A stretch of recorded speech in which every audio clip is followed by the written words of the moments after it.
Mirë se erdhe Joana. Unë sot kam kënaqësinë që të prezantoj Joana Mizeqari. Do kemi një bisedë të këndshme si pjesë e hapjes së Shkëndi, podcasti tonë të parë, dhe Joana është e ftuara jonë e parë. Joana, ne të dyja kemi privilegjin dhe përgjegjësinë që të bëjmë një stemp të mirë për podcastin Shkëndi. Shumë faleminderit që erdhe sot, që pranove të vije bashkë me yllkën tënde të vogël. Shumë kënaqësi që jemi. Unë do doja që ta fillonim bisedën lidhur me What in Albania, veçanërisht se si ndodhi kjo Shkëndia, si erdhi ideja për të patur një What in Albania. Si fillim faleminderit për ftesën. Edhe shumë e bukur fjala Shkëndi në fakt, se shumë pak fjalë në shqip po dëgjojmë së fundi. Edhe Shkëndi dhe What in Albania ka ardhur tamam si Shkëndi. What in Albania është krijuar nga unë dhe nga vllai im, të dy me profile shumë të ndryshme, të profesionale. Ai është graphic designer, videografer, unë gjatë gjithë kohës jam fokusuar në menaxhim projektesh dhe çuditërisht asnjëherë nuk është marrë as me teknologji as me turizëm. Por që të dy kishim shumë dëshirë që të bënim diçka që qëndron, diçka të bukur që për vete dhe duket si klishe dhe për vendin, por në fakt dhe për vendin, se realisht kemi qenë shumë të dhënë pas të bërë diçka që lë gjurmë. Dhe ishin gjatë gjithë kohës në kërkim të kësaj Shkëndisë, që do ta motivonte për të bërë diçka. Duke qenë gjithë kohës në kontakt me bizneset, me turistë, me të huaj që vinë në Shqipëri. Unë për shumë vite kam punuar në OSB dhe aty gjatë gjithë kohës ne kishim ekspert huaj që gjatë gjithë kohës më thonin po çfarë bëjmë sot, po ku të shkojmë. Dhe kuptuam që mungesa e informacionit ishte një problematikë konkrete në tregun shqiptar. Dhe ne vendosëm që po sikur të ishim ne ata që do ta mbushim këtë boshllëk që tregu ka. Dhe vendosëm të eksplorojmë mundësitë të kësaj ideje. Dhe pyetëm shumë turistë, bëm disa survey, pyetëm shumë biznese që a do jeni juve të hapur ndaj një aplikacioni shqiptar i cili do t'ju ekspozoj biznesin tuaj, por jo dhe vetëm për bizneset që ishin në qytetet kryesore.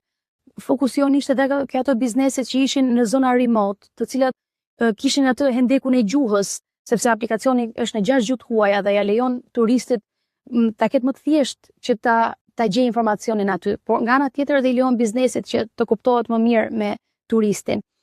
Dhe pam që kërkesa ekzistonte. Neve thjesht do haseshim me sfidën e të krijuarit të një ekosistemi, të ofruarit një zgjidhje të re tashmë. Çfarë bën What in Albania konkretisht për ata që akoma nuk e njohin? What in Albania është një aplikacion gjithçka në një. Ne jemi munduar të ofrojmë shumë zgjidhje brenda një aplikacioni. Dy problemet kryesore që ka zgjidhur për turistin ka qenë kursimi i kohës dhe mungesa e informacionit. Domethënë, deri në tani, shumë turistë që vinin në Shqipëri për të organizuar udhëtimin e tyre, hynin në disa platforma, hynin në Booking ose Airbnb për të prenotuar akomodimin, pastaj hynin në Get Your Guide për turet, ose shikonin në Google çfarë ture ofrohen në Shqipëri. Uja funksionon si një hing që janë shumë biznese që duan të aksesojnë tregun ndërkombëtar, por të ndarë e kanë të pamundur sepse nuk mund të targetojnë të gjithë shtetet apo nuk mund të targetojnë të gjithë turistët.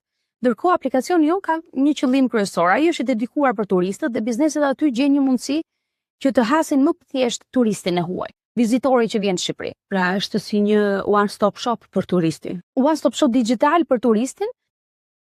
Ty ai gjen gjithçka që i duhet për të organizuar udhëtimin, por nga ana tjetër edhe gjithçka utilitare.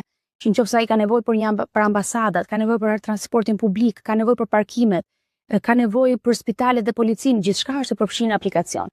Nëse ka aplikacionin What in Albania, ata mund të shkojnë kudo. Të shkojnë kudo dhe të gjitha shërbime. Dhe janë të sigurt që informacioni është i plot. Okej, juve shumë e fat, motor e vlla, keni nisur diçka bashk. Kur ndodhi që vendos që kjo është ajo që ne duam të bëjmë për vete dhe për Shqipëri?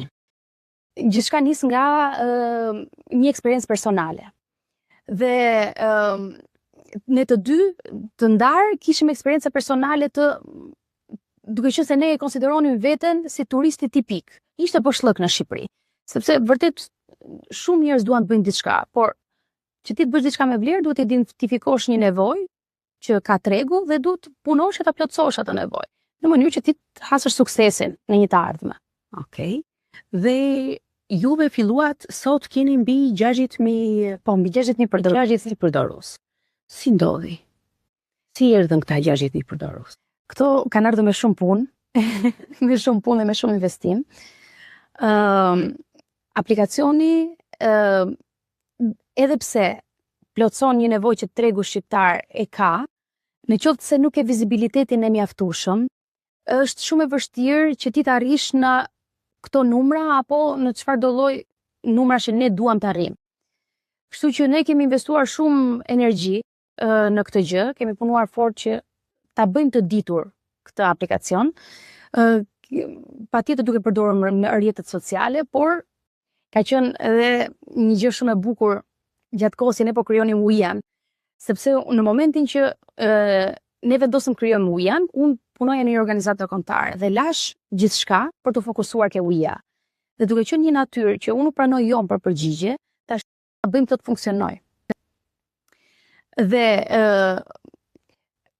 në 13 vite eksperiencë, 15 vite eksperiencë unë kisha para se të fillonte Uja, fillova që të gjithë rrjetin tim të njohjeve, fillova duke i kontaktuar të gjithë dhe duke i kërkuar, "Shoh se ti do bësh këtë për mua, ti do bësh këtë për mua, ti do bësh këtë për mua", dhe vaj më thoshte, "Po si e kërkon njerëzve kështu kaq shqeta, domethënë që ti do ta bësh këtë gjë për mua." Dhe okay, unë tani kam ardhur në kohën që unë do mbledh. Domethënë tani është koha që unë të collect dhe të harvest. Dhe unë do mbledh kontributin tani do mbledh kontributin tim dhe domethënë të gjithë investimin që kam bërë unë në kohën time, ndjetë e mia me gjithë networkun tim tani dhe gjithë këto unë pres që të vjen në shërbim të UIS dhe të ngren diçka bashkë, asnjë gjë nuk mund të bëhet vetëm. Dhe What in Albania nuk është bërë vetëm. Unë e theksoj shumë, ne jemi një ekip shumë i mirë në UIA. Ne jemi një ekip, po jemi familje. Domethënë jam unë me bashkëshortin dhe Sergio me bashkëshorten, që kemi vendosur dijet tona për ta zhvilluar aplikacionet. E dy ku parë ishin fondet, domethënë, okay, kemi këtë idenë e bukur, po si do bëhet kjo, sepse kjo kërkon investim. Dhe këtu ishte bashkëshorti im që besoi ke ideja dhe ishte ai që investoi investitori i pari, personi i parë që na besoi. Okay, niseni, bëheni, edhe ja ku janë fondet nuk janë shqetësimi juaj. Çfarë mund të bëni juve, deri ku mund të arrini. Pastaj nga ana tjetër bashkëshortja Sergjo u mor me mbushjen e aplikacionit, domethënë ishte një punë kolosale kjo. Edhe duke pasur dhe familjarët tonë mbështetje të kësaj gjëje, ne u ndjem të sigurt që nuk jemi vetëm, jemi personat tonë kryesor në jetët tona personale, po na mbështesin në këtë gjë, domethënë pyetjet e para nuk i hasëm nga këto. Domethënë, përdesa kemi mbështetjen e familjes, kemi mbështetjen e të gjithëve, ne do ecim. Domethënë, udhëtimi për të bërë Ujan ka qenë shumë përmbushës. Për të dy ne kemi mësuar shumë, se kemi kuptuar, domethënë, se çfarë mund t'japim ne, domethënë ne mund të mendojmë që jemi pa limit, po secili nga ne kishte limitet e veta dhe mësuam se si të punojmë bashkë me limitet e secilit. Njohët ndryshe njëri tjetrin. Njohëm ndryshe njëri tjetrin, se jo më lart se dje, unë po flisim me vllajën dhe po ndanim detyrat. E tha, shikoj, detyrat e menaxhimit të X gjë do ta marr unë, sepse ndjej që ti nuk e ke ndjenjën e urgjencës. Dhe unë e kam ndjenjën e urgjencës, kjo do shtyr. Kjo është ta televizion. Kjo do shtyr. Dhe gjatë gjithë kohës duke eksploruar njëri tjetrin, se çfarë mund të ofrojë secila palë që të plotësoj Ujan. Se pas një gjë të bukur që është krijuar, që secili mund ta ketë në telefonin e tij, është një punë kolosale pas. Shumë. Për ta plotësuar. Pra, shumë me fat, ti punon me vllajën, por ama të dyja familjet janë shumë mbështetëse dhe kjo është një bazë e suksesit.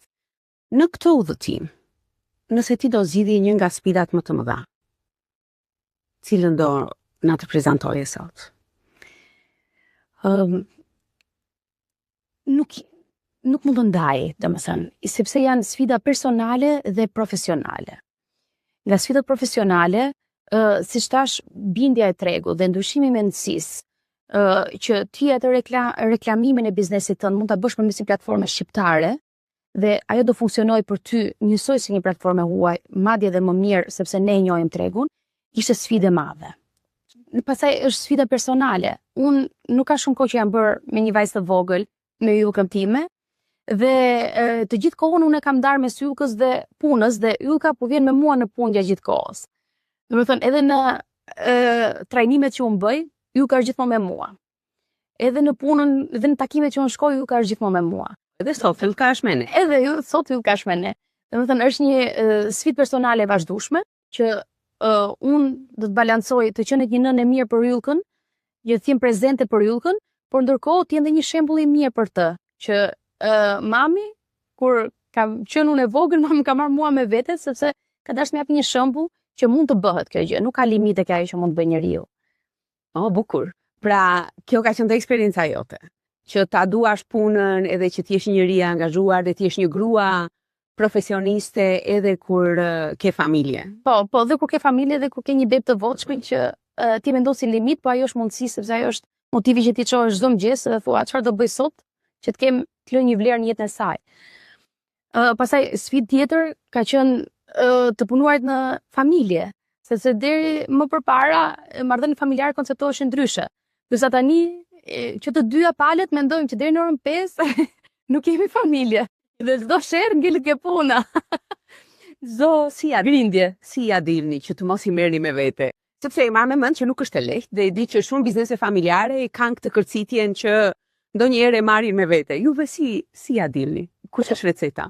Shiko, neve toleranca e madhe që na ka mësuar familja është ajo gjëja e kyçe që nuk na bën që ne të keq kuptohemi me njëri tjetrin. Të gjitha palët. Joana vet. Kush ishin ato aftësitë e tua që të ndihmuan që uia të shkonte përpara? Na solle këtë historinë me vllain që këtë sensin e urgjencës edhe të realizimit e ke të lartë, kështu që ato gjërat që duhen shtyr shpejt janë në duart tënde, e kuptuan këtë gjë. Cilat janë disa kapacitete të tjera që ti mendon që janë shumë të rëndësishme për suksesin e UIA-s, por edhe në përgjithësi për biznesin? Duke kthyer në nivel personal, për mua është këmbgulje. Duke kthyer nëse është shumë thjesht të pranosh jo për përgjigje dhe të gjesh një justifikim. Por ku ka dëshirë dhe ku ka vizion, ka një mundësi. Dhe ku nuk ka dëshirë, ka gjithmonë një justifikim, që kjo nuk bëhet sepse. Por në fakt, nëse ti do të bësh diçka, gjithmonë ka zgjidhje. Ka zgjidhje dhe ti do ta gjesh edhe njerëzit e duhur që të mbështesin, edhe resurse do t'i gjesh, do të gjesh gjithçka, po vetëm nëse ti ke motivimin maksimal dhe vet. Po, për ta realizuar. Shumë faleminderit. Na dhe disa këshilla, por ne duam që të kemi në fund për të gjitha ata që kanë një ambicie, kanë një ide, apo që e kanë nisur një biznes, por mbase nuk janë akoma në stadin ku juve jeni. Kush do ishte mesazhi yt për ta? Një, mos hiq kur dorë, sepse është tifozi i parë i ides tënde je ti, dhe ti do ta ushqesh iden tënde, ti do t'i japësh motiv ides tënde, dhe ajo që ti ke në dorë është ti të zgjidhësh njerëzit që rrethojnë ty. Rrethoje veten gjithmonë me njerëz që shohin mundësi dhe njerëz që janë dhe ata në kërkim të diçkaje që sukseson.